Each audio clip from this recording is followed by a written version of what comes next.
The PS Vita is probably one of the most interesting devices that have ever come out, let alone has come out from Sony. And it's just unfortunate that Sony so fantastically failed at managing the PS Vita. But that doesn't mean it is a terrible device. In fact, the community has taken the Vita so far, and it's done so many things for the emulation community.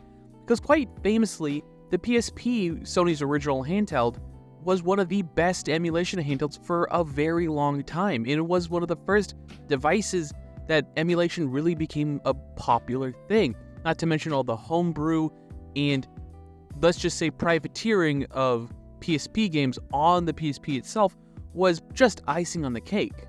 To the point that the PSP became one of the best emulation handhelds out there.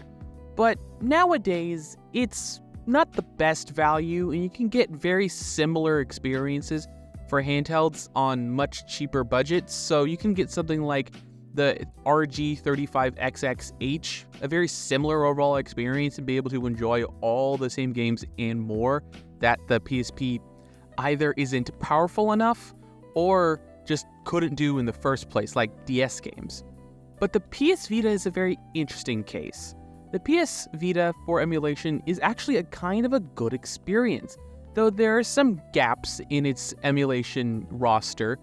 What it does offer is fairly decent, or incredibly buggy. The ultimate question is, should you buy a PS Vita for emulation? The PS Vita is a great handheld. It has a great library of games that I've talked about in the past. Some of my favorite games of all time are on the Vita. But does it make the most sense for an emulation handheld? Well, let's start by what can it do in terms of emulation. I've been able to stably get all the way up to N64 emulation to work, but it's not the best experience. It really is hit or miss with certain games, like Smash Bros. Melee just wouldn't open. It just would crash instantly and send me back to the live screen, which is kind of bad, I would say. But Mario 64 was able to boot and run just fine. And Rayman 64 also was able to post just fine, and I actually was one of the funner ways to play that game. Moving on to SNES emulation, SNES 9X is available for the PS Vita, and it runs quite well. And I honestly can't really complain about it, because it passes the Yoshi's Island test. It doesn't really require a lot of effort to do that, and these emulators have received a lot more optimization, so I'm not surprised it runs well. And of course, it's a 16-bit game. It's not impressive that it can do that. Same thing goes for Game Boy Advance emulation. Yeah, of course it can do Game Boy Advance emulation. It's another 16-bit system that goes for NES, Genesis, and even all the Ataris and whatnot. All that is available through RetroArch and stuff, and it's a great experience, unsurprisingly so. But that leads me into things that don't work. I was unable to get Flycast, the Dreamcast emulator, to work at all. I have seen people get it to work, and from what I've seen, it does run well. But I don't know what I was doing wrong, but I would just get errored out, or it just wouldn't open the application. Not even send me to the live area thing when you just like tap on an application. The moment it just tap on it, say, nope, you can't do that. So I obviously wouldn't recommend this for Dreamcast because of my experience with it. All the other ones were just simple install, upload the emulator, upload the ROMs, and it was done. It ran perfectly. I don't know what I did or what I'm missing, but Flycast just straight up wouldn't work.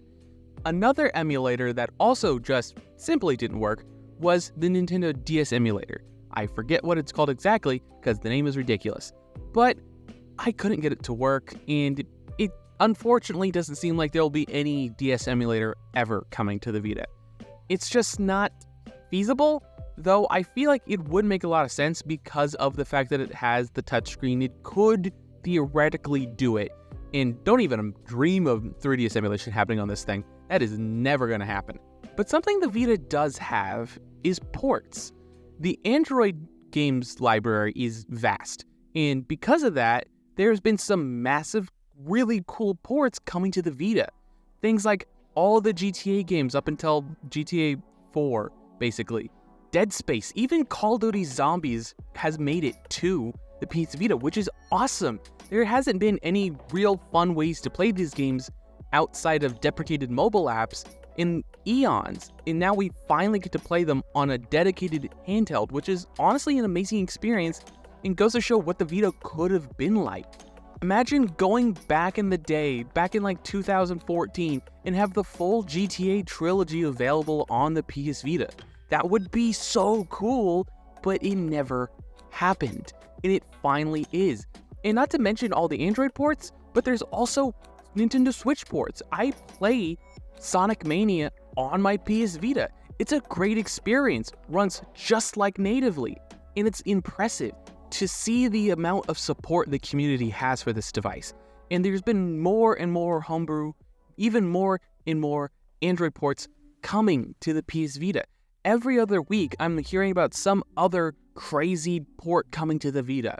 The other thing I forgot to mention earlier with Emulation was it has native support for both PSP and PS1 games.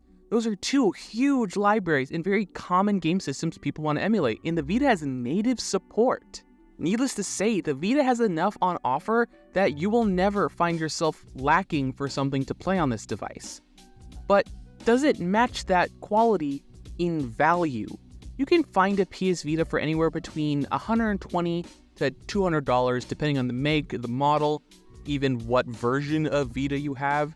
PS Vita 1000 models tend to be a little bit more higher valued thanks to its higher quality OLED display, while PS Vita 2000 models tend to be cheaper, more widely available on sites like Amazon for brand new. But expect to pay a premium for those, and they're most likely Japanese imports. And something that should be mentioned, you can do all of these same hacks and mods and homebrewing on a PS TV, which was a unique device that Sony released basically at the peak of these like streaming boxes. So like think of Fire TV sticks, Chromecast, Rokus. Sony was like, we need to own that. And they released the PlayStation TV, which was basically a PS Vita with a PS3 controller included in the box. I regret not buying one back in the day because I remember seeing a LEGO's Dimensions bundle of a PS Vita TV for like $30 at Target, and I was like, that looks lame, and I carried on. But I think it's honestly probably one of the most interesting devices because there are quite a many ways to enjoy your emulation in all your emulated games on your TV, but nothing feels quite as seamless and premium as the PS Vita TV. Honestly, it's one of my favorite ways to emulate games on my big screen TV.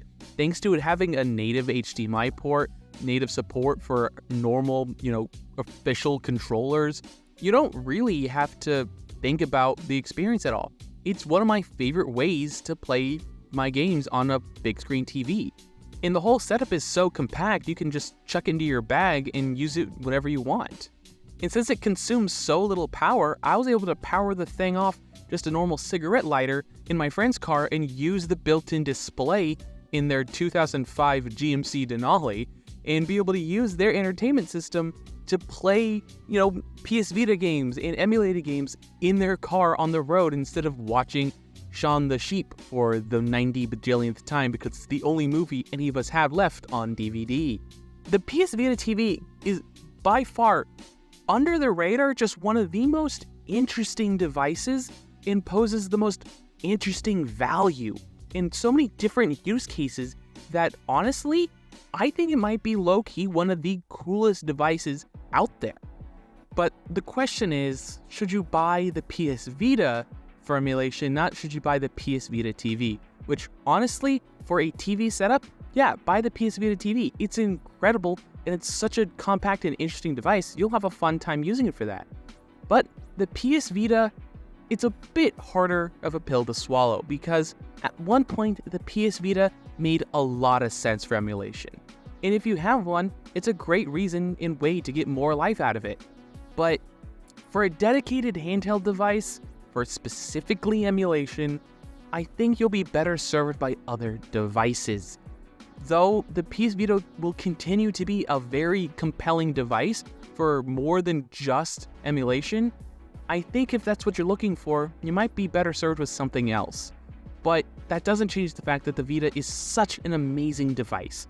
I would love to hear what you guys think. Are you interested in buying a PS Vita, or did this video help you make the decision on if you should buy a Vita or something else? I would love to hear what you guys think down below. Don't forget to leave a like, comment, and subscribe. All the other social media garbage down below. And last but not least, have a wonderful day.